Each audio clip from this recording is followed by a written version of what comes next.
जाते हैं मन्यूलाल महाराज परीक्षित। पूरी द्वारका में ये बात फैल गई कि भगवान कन्हैया ने उस मणि के लालच में और शस्त्राजित के भाई प्रसेन को मार दिया है। बलराम को क्रोध आया है, कन्हैया जरा कहो भैया, मैंने नहीं सोचा था कि तू थोड़े से लालच के पीछे इतना गिर जाएगा। कन्हैया ने हाथ जोड़े, भैया कैसी बातें कर रहे हो? मैं बोले हाँ, मैंने सुना है कि तूने मणि के चक्कर में और शस्त्राजित के भाई प्रसेन को मार दिया है। कन्हैया ने हाथ जोड़े बलराम भैया से कही, भैया वो तो एक मणि थी, अगर मणि देने वाले स्वयं सूर्य भगवान मेरे सामने आ जाएं, फिर भी मैं किसी को नहीं मार सकता अपने हाथों से निर्दोष। और ये बात हकीकत है परीक्षित जी, भगवान ने जिस जिसको मारा अपने लालच बस किसी को नहीं मारा आज तक। त्रेता सतयुग द्वापर से देखते चलो, भगवान राम ने रावण को मारा था तो देखो उन्हीं के भैया को राज्य दिया था। भगवान राम ने बाली को मारा था तो सुग्रीव को राजा बनाया था पप्पापुर का। भगवान कन्हैया ने कंस को मारा, उग्रसेन को राज दिया।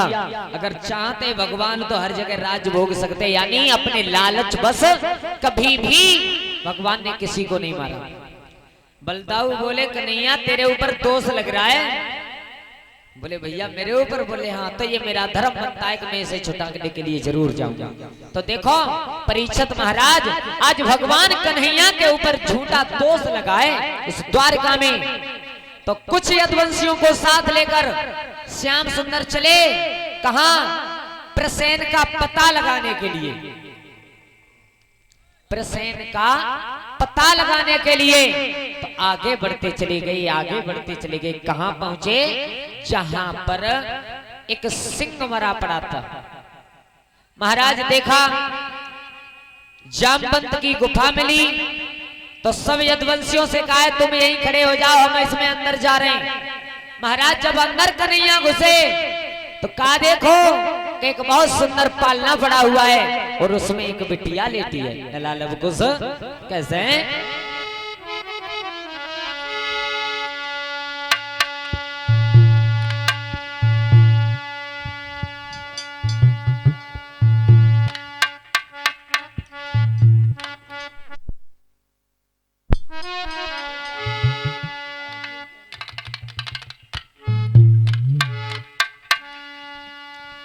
आरे गिरधारी ने तब नजरी घुमाई,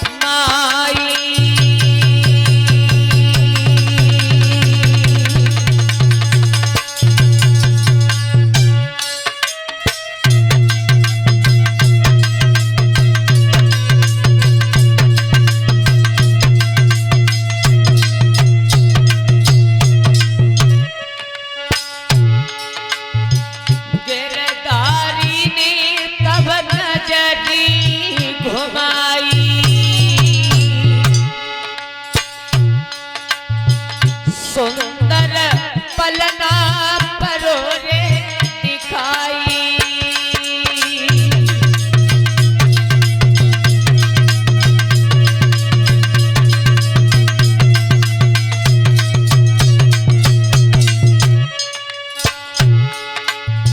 सुंदर पलना परोरे दिखाई।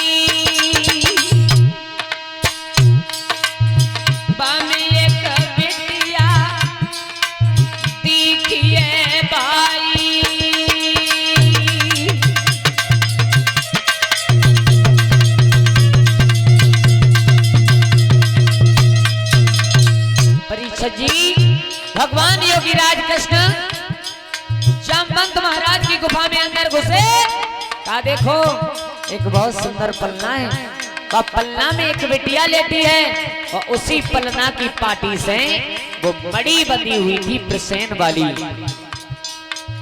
सोच समझ की गिरधारी अभी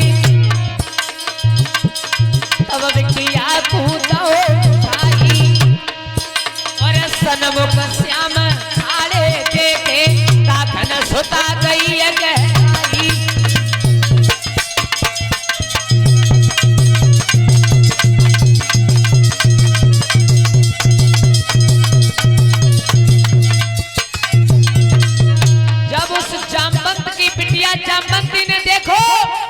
मेरे सामने कोई इंसान खड़ा है, सोई हाई हाई चिल्लाई रही है और बबुला लियो मेरे प्राण बचाई। और कोई मानव घुसोए गुफा में, कोई मानव घुसोए गुफा में और जामवंत के आवाज पड़ी जाई। बोलिए गोविंद भगवान की।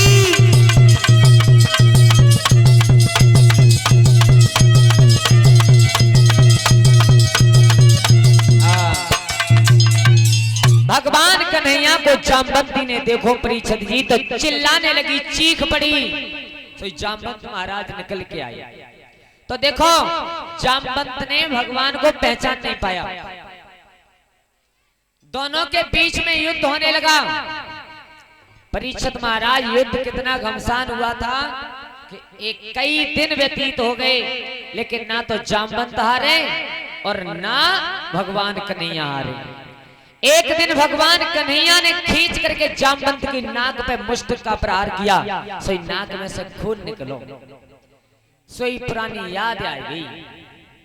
कन्हैया ने की, हाँ जामवंत जी अब एक बात बताओ हमें। कहो अब जी बताओ तुम्हारी भोजन की खुजली मिट्टी या नाय मिट्टी। अच्छा कन्हैया ने ये बात क्यों पूछी थी मालूम है? इसके पीछे कारण है। त्रेता युग की बात पूछी है भगवान ने।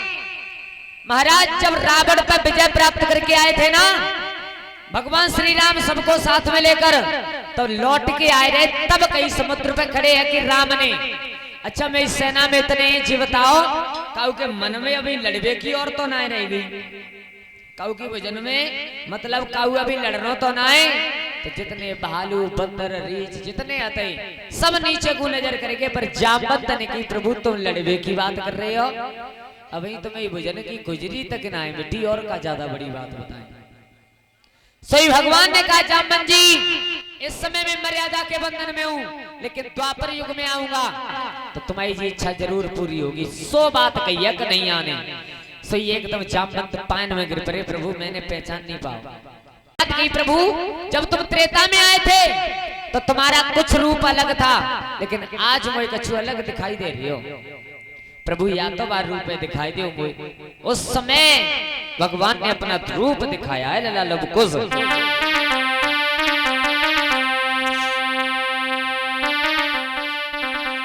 दो रूप दिखाए जामवंत जी को उस जगह। कौन से? अरे एक कलन खड़े और राम और सीता, एक कलन कृष्ण हाथ में गीता।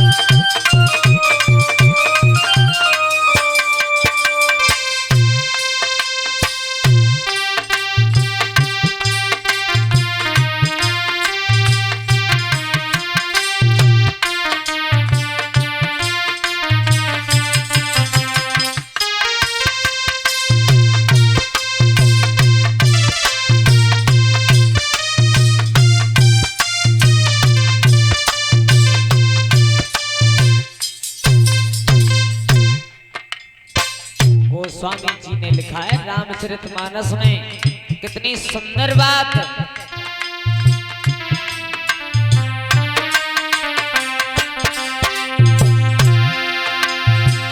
एक कलन खड़े राम और सीता,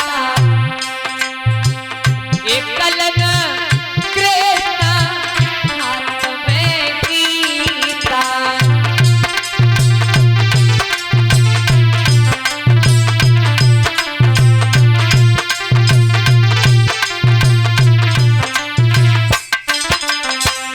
गोस्वामी जी ने संकेत किया, एक लंग खड़े राम और सीता और एक लंग कृष्ण हाथ में गीता।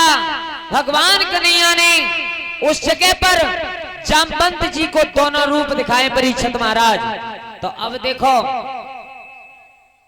भगवान ने जब अपना रूप दिखाया सो जामवंत जी पानी में गिर पड़े। प्रभु कैसे आए जी बताओ।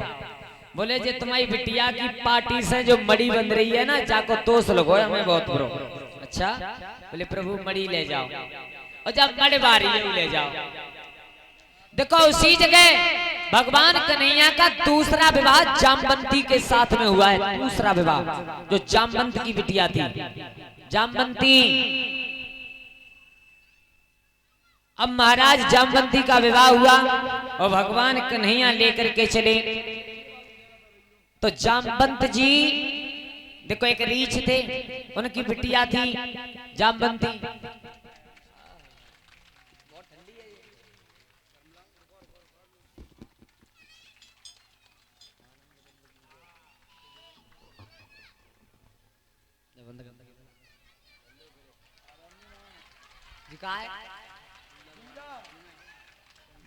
जाए अब मत बेरा।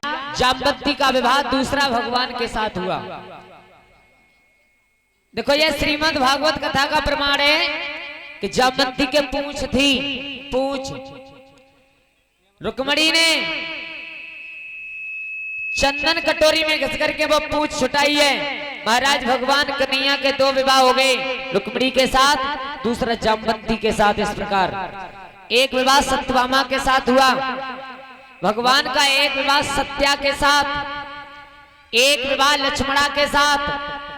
महाराज भगवान की 8 पटरानियां थी 8। उसके बाद में एक भौमासुर नाम का राक्षस था।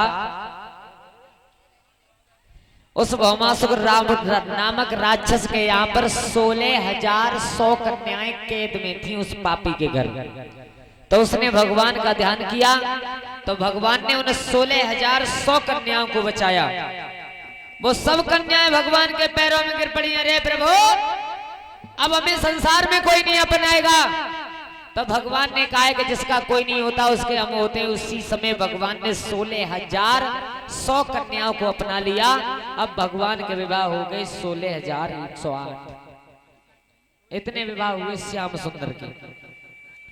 अब परीक्षित महाराज द्वारका में रह रहे। धन्य मेरे कन्हैया उतने ब्याह करके फिर वो हसत हसत जीवन निकल गो। आज आदमी तो एक ब्याह कर ले महाराज बादनाथ हंसी गायब चेहरा से। लेकिन वो थे श्याम सुंदर 16,108 रानियों को रख रहे महाराज। अब द्वारका में भगवान कन्हैया बड़े हर्ष और उल्लास के साथ में रह रहे हैं। अब देखो कन्हैया के जब कन्हैया अपने गुरु के यहाँ पर पढ़ते थे ना तो कन्हैया के एक मित्र हुए थे। मित्र क्या नाम था उनका? उनका नाम था सुदामा।